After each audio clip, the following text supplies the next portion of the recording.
Depression is the leading cause of disability in the world. In the United States, close to 10% of adults struggle with depression. But because it's a mental illness, it can be a lot harder to understand than, say, high cholesterol.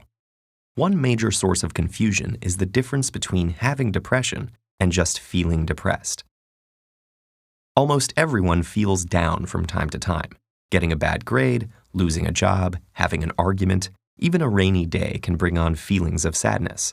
Sometimes there's no trigger at all. It just pops up out of the blue. Then circumstances change, and those sad feelings disappear. Clinical depression is different. It's a medical disorder, and it won't go away just because you want it to.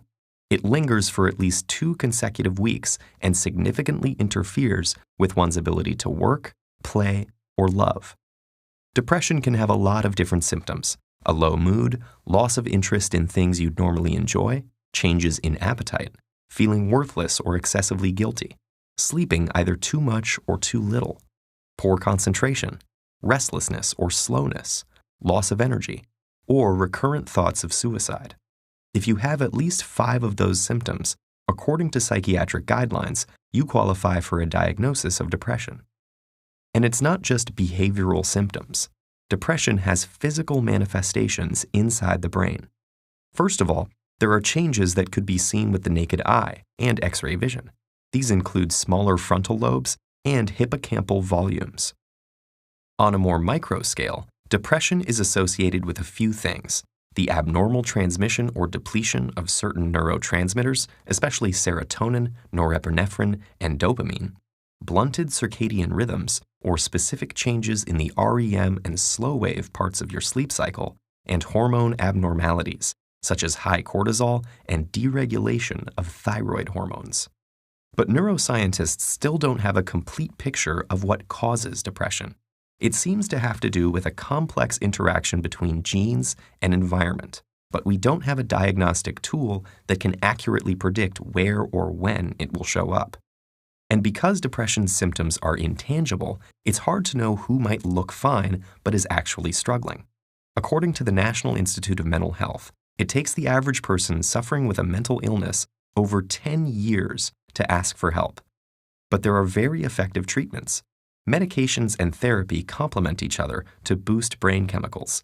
In extreme cases, electroconvulsive therapy, which is like a controlled seizure in the patient's brain, is also very helpful. Other promising treatments, like transcranial magnetic stimulation, are being investigated too. So if you know someone struggling with depression, encourage them, gently, to seek out some of these options. You might even offer to help with specific tasks, like looking up therapists in the area or making a list of questions to ask a doctor. To someone with depression, these first steps can seem insurmountable.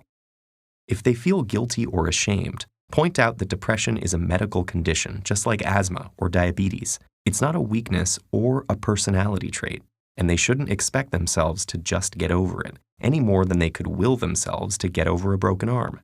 If you haven't experienced depression yourself, avoid comparing it to times you've felt down. Comparing what they're experiencing to normal temporary feelings of sadness can make them feel guilty for struggling.